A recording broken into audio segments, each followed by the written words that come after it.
చిన్నశంకరంపేట మండల కేంద్రంలోని స్థానిక గిరిజన బాలుర వసతి గృహంలో 120 మంది విద్యార్థులకు హాస్టల్ వెల్ఫేర్ ఆఫీసర్ దర్శన్ చేతుల మీదుగా గ్లాసులు, ప్లేట్లు, కటోరాలతో పాటు నోట్బుక్స్, క్రీడా దుస్తులను ఆయన చేతుల మీదుగా అందజేశారు.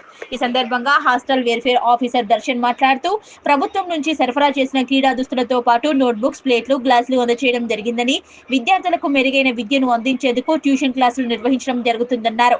ఈ సంవత్సరం 90% ఉత్తీర్ణత సాధించడం జరిగిందని, వచ్చే విద్యా సంవత్సరానికి 100% ఉత్తీర్ణత సాధించేందుకు కృషి చేస్తున్నట్లు తెలిపారు.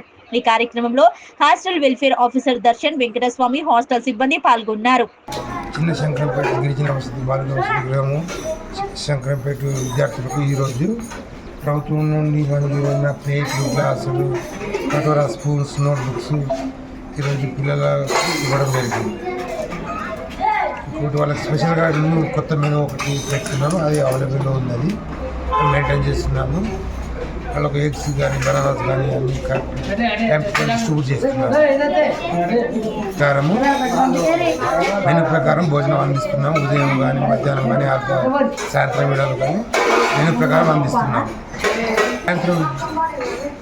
సాయంత్రము 9th, 10th వాళ్ళకి స్పెషల్గా ప్రైవేట్ వాళ్ళని పిలిచి మరి ట్యూషన్ క్లాసెస్ నడిపిస్తున్నాము. వాళ్ళు 100%, 90% లాస్ట్ ఇయర్ రిజల్ట్ కూడా వచ్చింది. ఈసారి 100% రావడానికి ప్రయత్నం చేస్తున్నాము.